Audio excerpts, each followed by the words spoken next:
바울이 고린도후서를 시작을 하면서 자신이 당한 고난에 대해서 먼저 이야기를 합니다. 이것은 누가 진정한 그리스도의 사도냐, 이와 같은 것에 대한 어떻게 보면 이 참된 사도로서의 그리스도의 고난, 그리스도의 남은 고난에 동참하는 자신의 모습을 또 보이기 위한 것일 수도 있겠지요.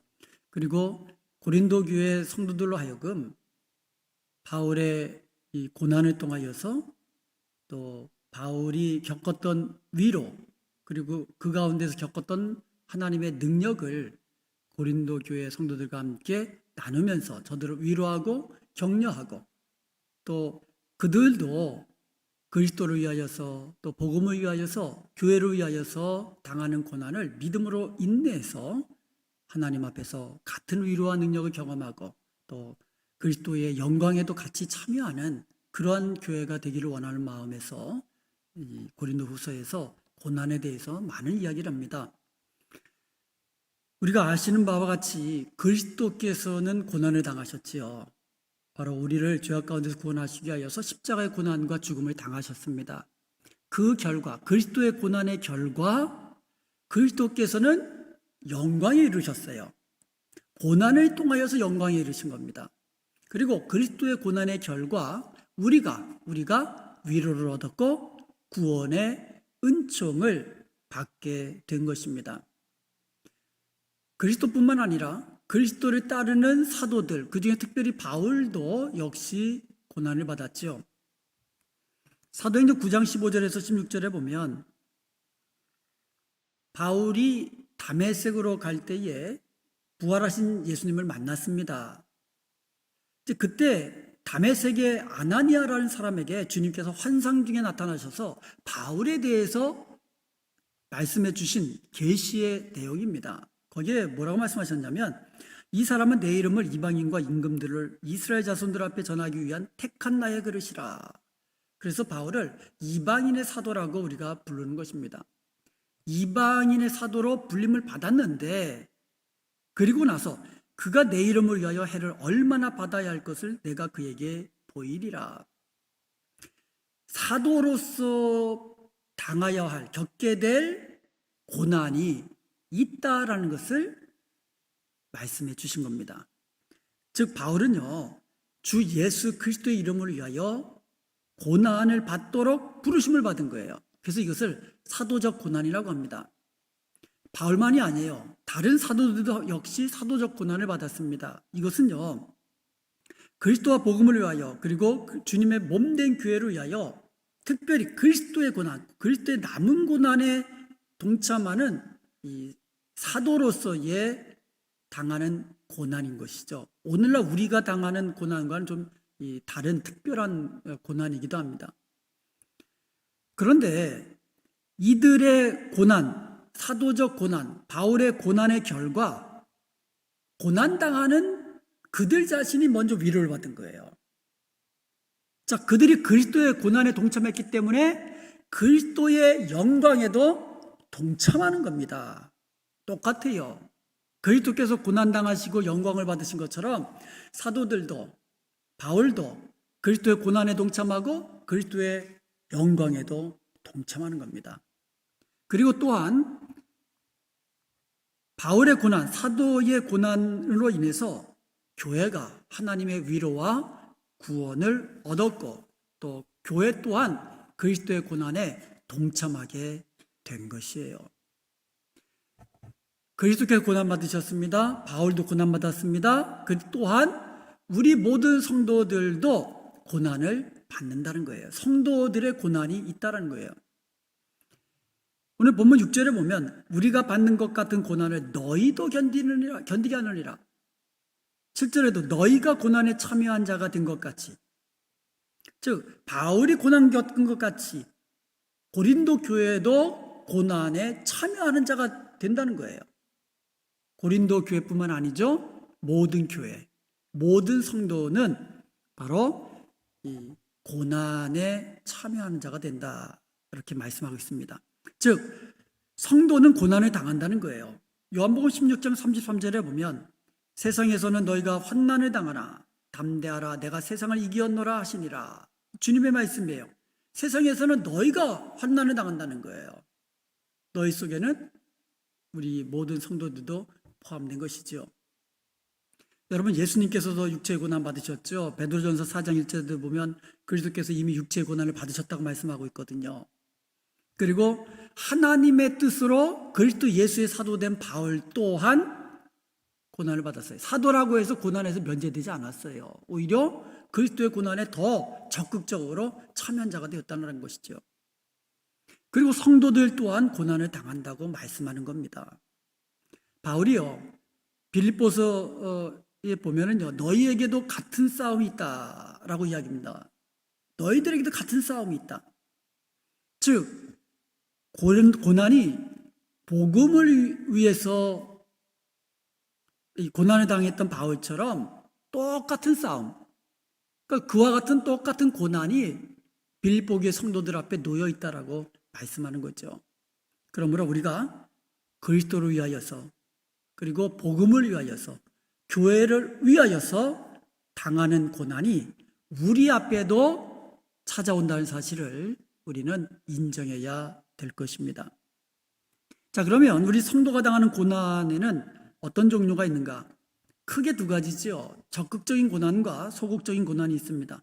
적극적인 고난은 뭐냐면 주님을 위하여, 의를 위하여, 복음을 위하여 고난을 당하는 것을 이야기합니다. 베드로전서 3장 14절에 보면 그러나 의를 위하여 고난을 받으면 복이 있는 자니 의를 위하여 받는 고난이 있다라는 거예요. 이런 사람이 복이 있다라고 이야기하죠. 그리고 베드로전서 3장 17절에 보면 선을 행함으로 고난받는 것이 하나님의 뜻이다라고 이야기합니다. 선을 행하다가 당하는 고난이 있다라는 거예요. 그것이 하나님의 뜻이라고 이야기합니다. 그리고 디모데후서 1장 8절에 보면 오직 하나님의 능력을 쫓아 복음과 함께 고난을 받으라. 복음과 함께 고난을 받으라. 복음을 전하다 보면, 복음을 위해 살다 보면 고난도 당하게 된다라고 말씀하는 거예요. 그리고 디모데후서 3장 12절에 보면 무릇 그리스도 예수 안에서 경건하게 살고자 하는 자는 핍박을 받으리라 이야기합니다. 경건하게 살려고 하는 자, 이 세상 사람들과 다른 거룩하고 경건하게 살려고 하는 성도들은 핍박을 받는다, 고난을 받는다라고 말씀하고 있는 겁니다. 의를 위하여서, 복음을 위하여서, 선을 행함으로써, 그리고 경건하게 살면서 이렇게 당하는 고난이 있는데, 이렇게 당하는 고난은 복되다라고 말해요. 복되다라고 이야기합니다. 마태복음 5장 10절에서 11절에 보면 의를 위하여 박해를 받는 자는 복이 있나니 천국이 그들의 것이다. 나로 말미암아 너희를 욕하고 박해하고 거짓으로 너희를 거스르 모든 악한 말을 할 때에는 너희에게 복이 있다라고 이야기합니다. 여기서 보면 의를 위하여 나로 말미암아, 의를 위하여 당하는 고난, 예수님으로 인하여 당하는 고난, 이런 고난은 복이 있다라고 이야기합니다. 복이 있다라고. 그래서 바울의 고백처럼 고난 가운데서도 이루 말할 수 없는 넘치는 하나님의 위로와 능력을 받게 되는 것입니다. 이런 고난에 동참하게 되면. 그리고 소극적인 고난이 있습니다.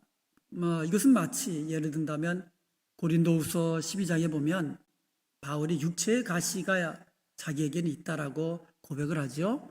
여기서 말하는 육체의 가시가 정확하게 무엇인지는 우리가 알 수는 없어요.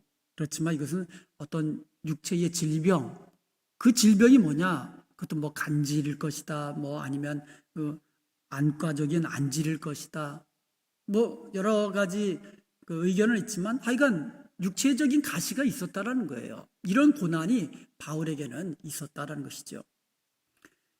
바울뿐만 아니라 여러분 여기 존 칼빈, 이 종교개혁자, 이 칼빈은요 정말 어떻게 보면 이 굉장한 이 천재예요. 기독교 강요라는 이 불후의 명절을 27살, 28살 요 때에 그것을 저술했거든요. 굉장한 이 어떻게 보면 천재적인 학자입니다.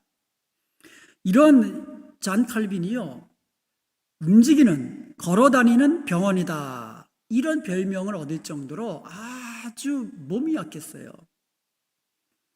두통, 심장질환, 폐질환, 위장병 등 각종 질병에 시달렸습니다. 그래서 55세 세상을 떠났는데, 그가 세상을 떠날 때에 그의 어떻게 보면 육체적 나이 그런 거 있잖아요. 거의 90세 노인처럼 그와 같은 모습으로 돌아가셨다고 합니다. 이처럼 이 사람이 살다 보면 성도라 할지라도 이런 고난, 질병이라든지 때로는 뭐 가정의 문제라든지 자녀의 문제라든지 사업의 문제라든지 뭐 직장의 문제라든지 또 여러 가지 당하는 어떤 슬픔이나 여러 가지 심적인 스트레스, 이런 것들로 이런 것들, 이런 고난이 우리 곁에는 항상 있다라는 거예요. 이러한 질병이 우리에게 있음을 우리도 인정해야 됩니다. 아무리 신앙생활을 잘해도 고난의 문제에서는 예외가 없다는 사실을 우리가 인정해야 됩니다. 욥과 같은 사람, 하나님을 의지하고 의롭고 경건하고 정말 흠을 찾아볼 수도 없는 그런 사람도 엄청난 고난이 있었잖아요. 그러니까 우리도 아무리 내가 신앙생활을 잘해도, 내가 목사라 할지라도, 장로라 할지라도, 권사라 할지라도, 아무리 신앙생활을 어려서부터 열심히 했다 할지라도 고난의 문제에서는 예외가 없다. 이것을 우리가 인정해야만 합니다. 참고로 고난에는 내 죄나 나의 어떤 잘못으로 인해서 당하는 고난도 있다는 사실을 우리가 알아야 됩니다. 예를 들어서 알코올 중독, 마약 중독, 이런 거, 도박 중독, 이런 잘못된 나의 어떤 죄된 행동 때문에, 또 음식도요, 잘못된 습관이라 그러나요?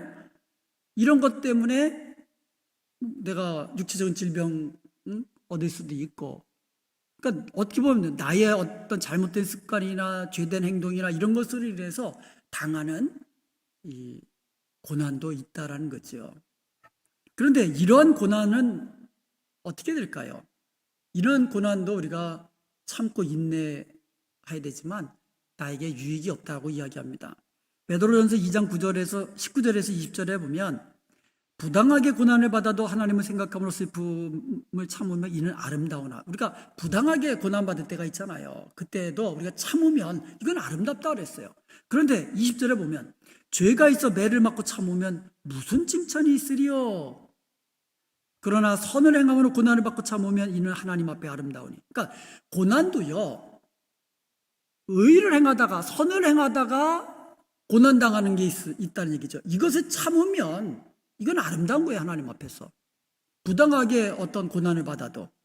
그런데 죄가 있어 매를 맞고 고난받으면 참아야지, 어떻게 합니까? 그렇지만 참아도 무슨 칭찬이 있으리요? 유익이 없는 거죠. 그래서 나의 잘못 때문에, 나의 죄 때문에 당하는 고난이 찾아오면 그때는 어떻게 됩니까? 회개하고 죄된 길에서 돌이켜야만 합니다. 그리고 인내해야 되죠. 그렇지만 유익은 없다고 말씀하세요. 칭찬은 없다고 말씀하세요. 여기서 우리가 성도의 고난이라고 할 때에 우리가 생각하는 고난, 우리가 지금 살펴보는 성도의 고난은 이런 죄로 인해서 당하는 고난은 우리가 제외하고 생각하는 거예요. 제외하고 생각하는 겁니다. 자, 그러면 성도의 고난을 보는 성경적 관점, 성경에서는 성도의 고난을 무엇이라고 말하고 있는가 한번 살펴보기를 원합니다. 어떤 사람들은요, 고난이 많으면 굉장히 어떻게 보면 영적인 사람이다. 그러니까 영적으로 아주 뛰어난 사람일수록 고난이 많다. 그러니까 고난과 영적인 어떤 삶을 결부시키는 사람이 있어요. 이거는 어떻게 보면 오해입니다. 또 한편에서는요, 고난은 믿음이나 어떤 믿음이 약해서 아니면 죄 때문에 오는 것이다라고 생각하는 사람도 있어요. 그러니까 어떻게 반대죠. 고난이 많으면 영적인 사람이다. 그러니까 예수님을 따르는데 고난이 없다면 이건 그리스도의 사람이 아니다. 고난이 많아야 영적인 사람이다라고 생각하는 사람이 있고, 또 한편으로는 야, 고난은 죄 때문이야, 죄 때문. 너가 믿음이 약해서 그런 거야.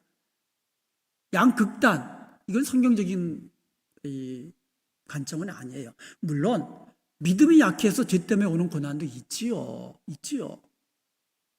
그렇지만 모든 고난이 다 죄 때문이다 이렇게 말하면 곤란한 거죠. 그러면 뭐 사도들, 예수님 말 아니잖아요. 모든 고난이 죄 때문일 수는 없어요. 죄 때문에 오는 고난도 있지만 모든 고난이 죄 때문이다라고 말하면 안 되는 거죠. 그리고 고난이 많다고 해서 그 사람이 더 영적인 사람이다 이렇게 말할 수도 없는 거예요. 그렇다면 성경에서는 성도의 고난에 대해서 뭐라고 말씀하고 있는가? 첫 번째로 고난은 우리의 영적 유익을 위한 것이라는 거예요. 성도의 고난은 우리의 영적 유익을 위한 것이다. 첫 번째 어떤 유익이 있느냐? 하나님만 의지하도록 한다는 거예요. 고난이 오면 하나님을 의지하게 돼요. 여러분 평상시에는 우리가 정말 간절하게 하나님 앞에 부르짖으며 눈물로 막 그냥 부르짖으며 그러지 않잖아요. 그런데 언제 우리가 하나님만 바라보고 하나님만 의지합니까? 내 힘으로 감당할 수 없는 고난이 찾아왔을 때는 손을 들죠. 내 능력으로는 어쩔 수 없사오니 하나님만 바라봅니다. 하나님만 의지합니다. 이렇게 되는 거예요. 고난을 통하여 능력의 원천이 하나님께 있음을 깨닫고 하나님만 의지하도록 하는 거죠. 고린도후서 4장 7절에서 9절에 보면 우리가 이 보배를 질그릇에 가졌나니, 우리를 질그릇으로 표현합니다. 깨지기 쉽다는 거예요. 연약하다라는 거예요. 그런데 질그릇에 보배를 가지고 있다는 거예요. 그러면서 하는 말이 이는 능력의 힘이 큰 것이 하나님께 있고 우리에게 있지 아니함을 알게 하려 함이라. 우리가 사방으로 우겨싸움을 당하여도, 답답한 일을 당하여도, 핍박을 당하여도, 거꾸로 뜨림을 당하여도, 고난의 종류를 지금 이야기하고 있어요.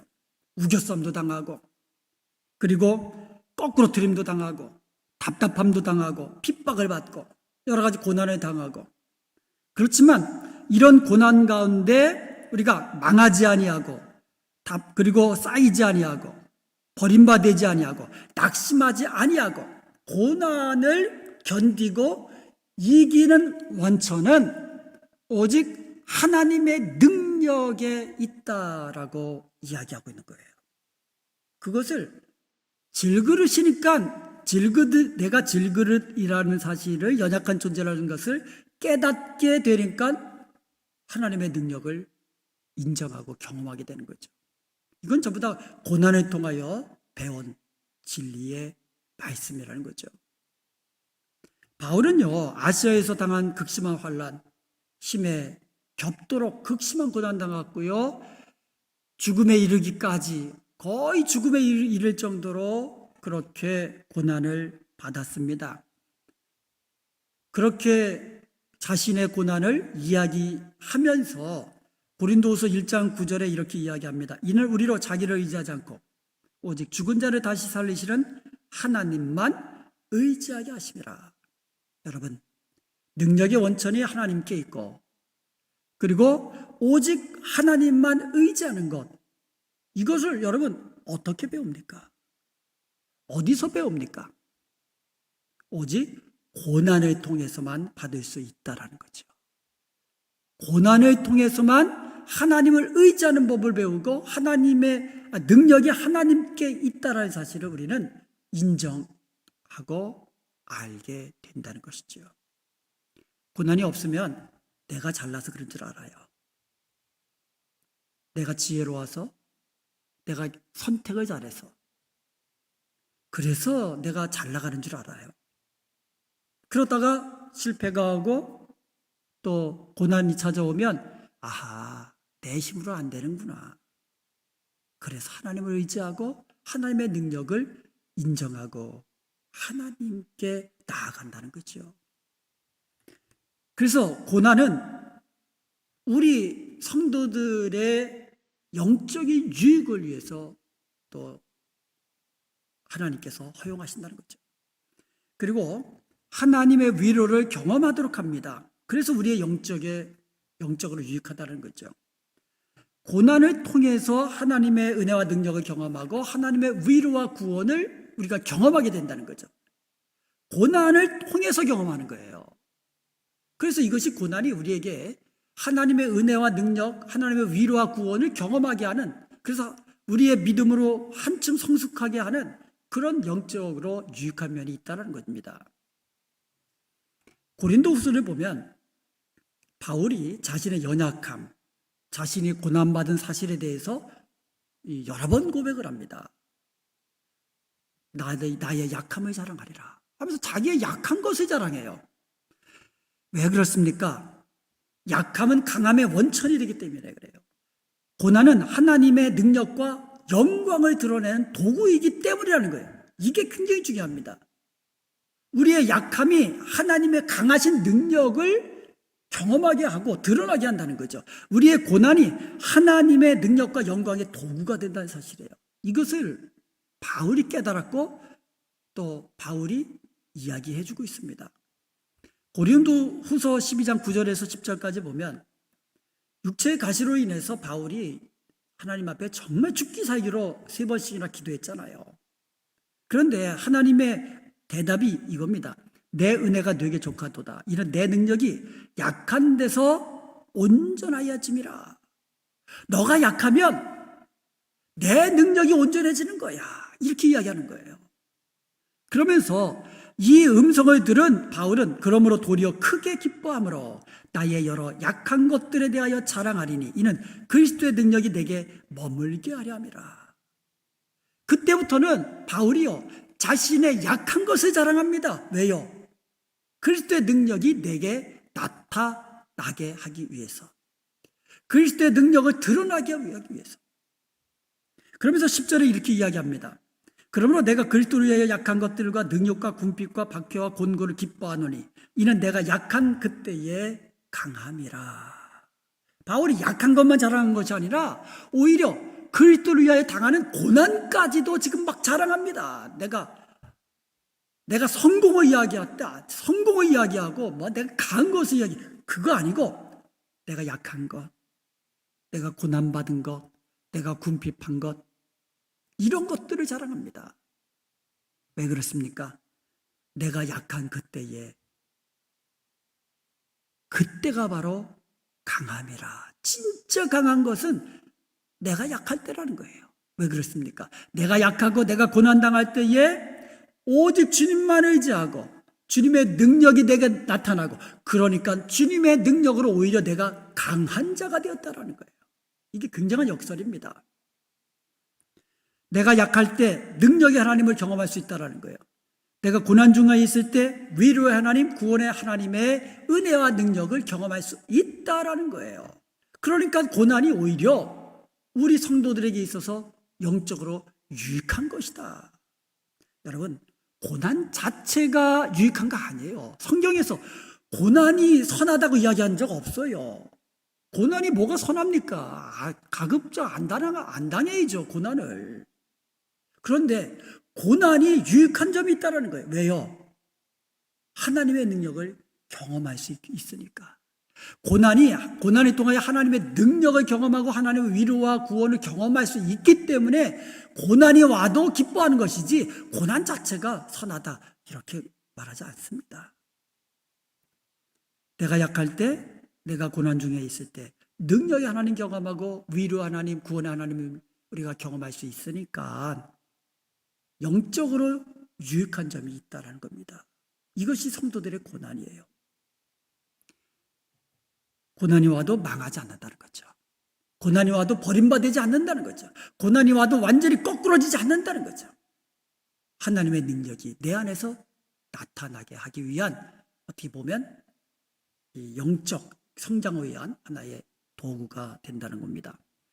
그리고 이 성도의 고난은요, 위로의 사역을 감당하도록 하기 위한 또 경험이 되죠.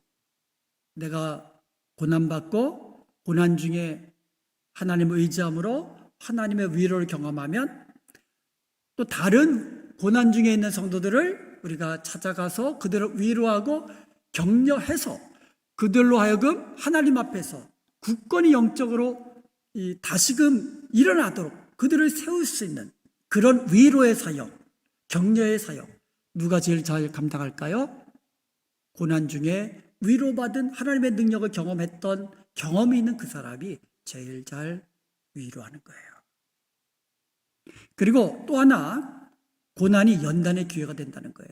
하나님을 닮아가고 우리 주님의 모습을 닮아갈 수 있도록 우리를 연단시키시는 도구가 된다는 겁니다. 베드로전서 4장 12절에 보면 사랑하는 자들아 너희를 연단하려고 오는 불시험을 이상하게 여기지 말라는 거예요. 때로는 불시험이 우리에게 찾아온다. 불시험. 시험 앞에 불자가 붙었으니 또 얼마나 이건 센 시험일까요? 불시험. 우리가 당해도 이상하게 여기지 말라는 거예요. 왜요? 연단을 위해서. 연단을 위해서. 여러분, 이 쇠도 이게 불에 빨갛게 담근 다음에 내리치잖아요. 그래야 그 쇠를 가지고 내가 원하는 칼도 만들고 뭐 하잖아요. 우리가 하나님이 사용하시기에 합당한 도구로 우리를 연단시키기 위해서 때로는 우리에게 불시험이 찾아온다는 거죠. 그것을 이상하게 여기지 말고 믿음으로 인내하라고 말씀하고 있는 겁니다. 그러므로 시편 119편 71절의 말씀처럼 고난당한 것이 내게 유익이라. 이로 인해서 내가 주님의 율례를 배우게 되었다라는 이 고백, 고난을 통해서 내가 영적으로 더욱 주님과 가까워졌노라는 이런 고백이 저와 여러분의 고백이 될 수 있기를 주님의 이름으로 간절히 축원드립니다. 자, 그렇다면 이 고난이 우리에게 영적으로 유익한 것이라고 그랬고, 성도들의 고난은, 또 성도들의 고난은요 개인적인 유익뿐만 아니라 교회 공동체의 유익을 위해서 주시는 것이라는 거죠. 바울이 그런 이야기 했잖아요. 고린도후서 1장 6절에 보면 우리가 환난 당하는 것도 너희가 위로와 구원을 받게 하려는 것이고 우리가 위로를 받는 것도 너희가 위로를 받게 하는 것이다 라고 이야기하잖아요. 그러니까 우리는요 나의 고난이 한 사람 개인적인 고난으로 끝이지 않는다는 거죠. 내가 당하는 고난은 내가 그것을 믿음으로 인내하고 하나님을 의지함으로 그것을 통해 하나님의 위로와 능력을 경험하게 되면 그 경험을 가지고 다른 사람을 위로하고 격려해서 교회가 또 성도들이 든든히 세워가도록 그런 사역 감당하기 위해서, 그러니까 교회를 위해서, 하나님 나라를 위해서 고난이 또 주어진다라고 이야기합니다. 그러므로 개인적인 어떤 고난은 온 교회를 유익하게 하는 하나님의 은혜의 수단이 된다는 것이죠. 그리고 또 고난은요 위로를 가져온다 그랬잖아요. 그리고 위로는 또 감사를 가져오는 거예요. 우리가 11절 오늘 본문에서도 살펴보았지만 우리를 위해서 기도해달라고 또 부탁을 하면서 또 너희의 기도로 말미암아 또 우리가 은사도 얻고 하나님의 능력도 얻고 그로 인해서 사역의 열매가 나타나서 감사가 넘치게 된다 그랬잖아요. 그러니까 고난은 위로를 가져오고 위로를 통하여 또 감사를 가져오게 된다는 거죠. 그러므로 그리스도의 고난이 넘칠수록 그리스도를 말미암는 위로와 격려도 충만해진다라고 이야기합니다. 위로와 격려가 충만해지면 그만큼 뭐가 넘쳐요? 감사가 넘치는 거예요. 여러분,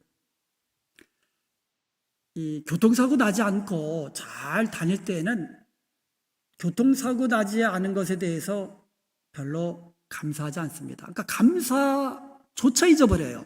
이게 감사거리인지조차 잊어버립니다. 근데 교통사고가 꽉 났습니다. 그러면 뭐라고 이야기합니까? 뭐라고 간증합니까?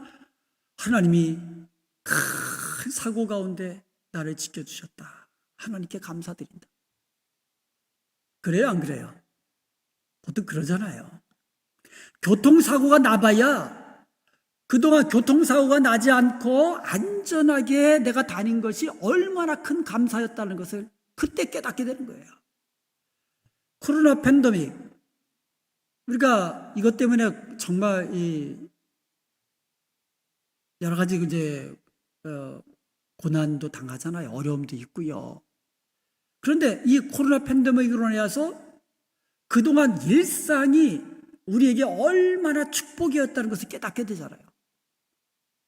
만나서 이야기하고 친교하고 마음껏 예배하고 찬양하고 함께 모여 기도하고 집에 모여서 함께 사랑의 친교를 나누고 이런 것들이 얼마나 큰 축복이었다는 것을 그동안 깨닫지 못하다가 이것으로 인해서 하나님께서 주신 일상이 얼마나 큰 은혜요 축복이었다는 것을 오히려 감사하게 되잖아요. 그러니까 고난이 오면 하나님의 위로와 능력도 경험할 뿐만 아니라 이 고난을 통해서 하나님께 감사가 넘치게 된다는 거예요. 감사가 넘칠 때 뭐가 있어요? 하나님은 영광 받으신다 그랬거든요. 그래서 고난은 하나님의 영광을 나타낸다는 거예요. 즉 고난을 통하여서 위로를 얻고 위를 통하여 감사하고 감사를 통하여 하나님께 영광 돌릴 뿐만 아니라 내가 고난 중에 하나님을 의지함으로 하나님께 기도하고 하나님의 능력을 경험하잖아요. 그러면 내 고난은 하나님의 능력을 나타내는 도구가 되잖아요. 그러니까 하나님을 영화롭게 하는 도구가 된다는 거예요. 그러니까 내가 약하고 내가 고난당할 때에 하나님의 능력과 영광을 나타나게 된다는 거예요. 거꾸로 이게. 그래서 이 고난이 하나님의 영광을 나타내는 어떻게 보면 도구가 된다는 것이죠. 그래서 성도의 고난은 이와 같은 이 특징들이 있다는 거죠. 그렇기 때문에 우리가 고난당할 때에 우리가 어떻게 해야 되는가? 고난을 당하는 성도들의 자세에 대해서 마지막으로 살펴보기를 원합니다.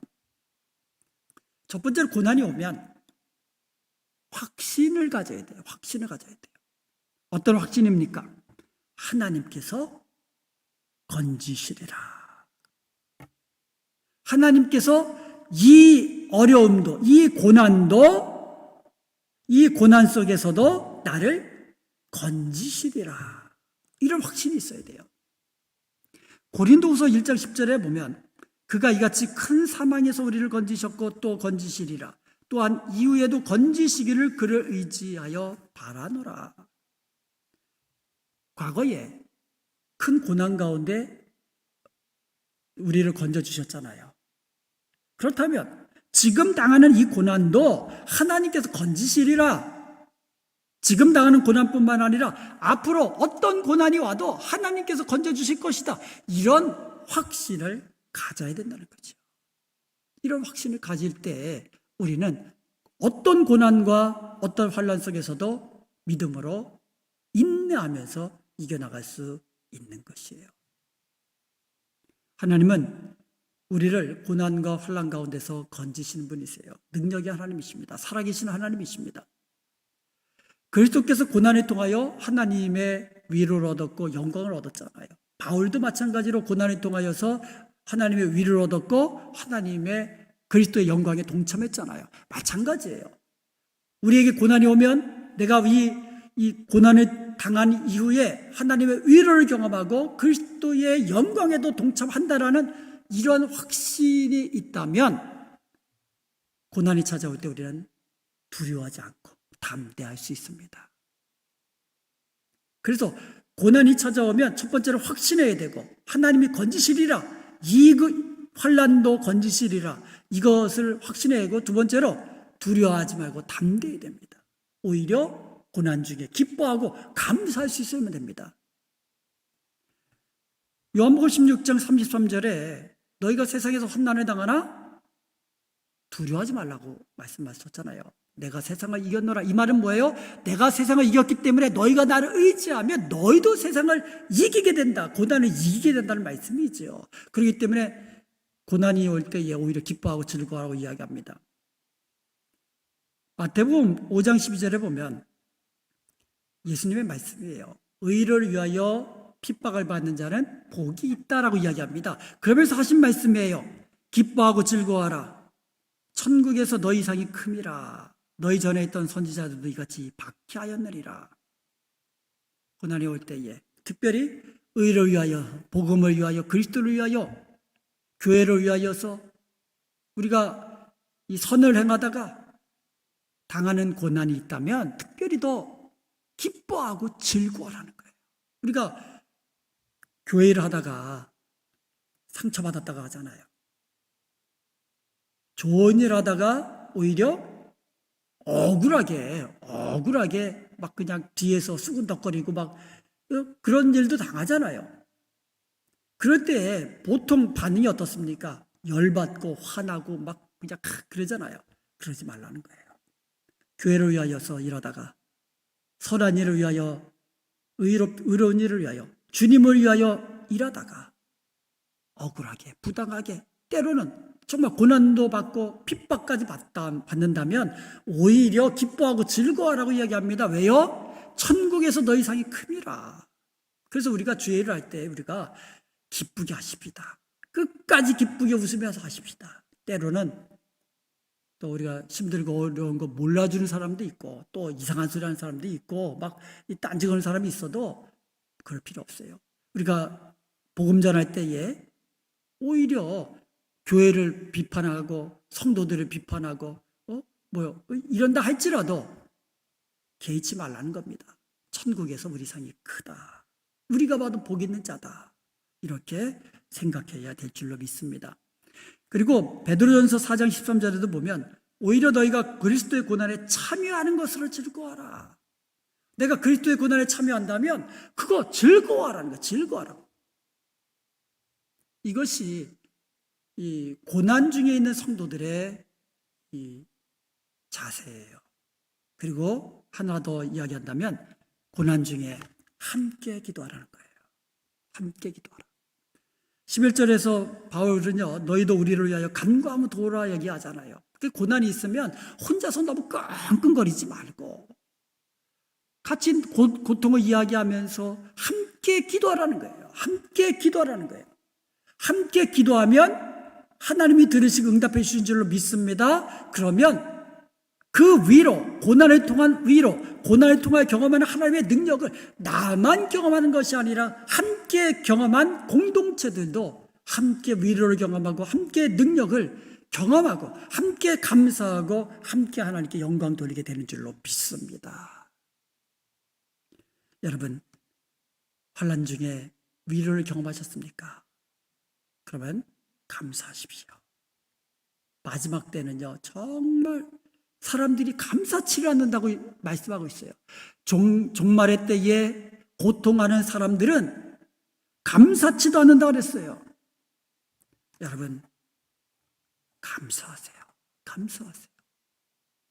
고난 중에서 위로를 얻었다면 여러분, 감사하세요. 그래야 다음에 또 하나님의 위로를 받습니다. 아니죠? 더 큰 위로를 받습니다. 그리고 환난 나간 다른 사람을 도와주면서 하나님께 영광 돌리시기 바랍니다. 고난 중에 있으십니까? 어떻게 하라고요? 어떻게 하라고요? 확신을 가지시고 하나님이 이것도 나를 건지시리라. 그래서 두려워하지 말고 담대하고 오히려 어떻게 하라고요? 즐거워하고 기뻐하라고. 그리고 함께 기도하라고.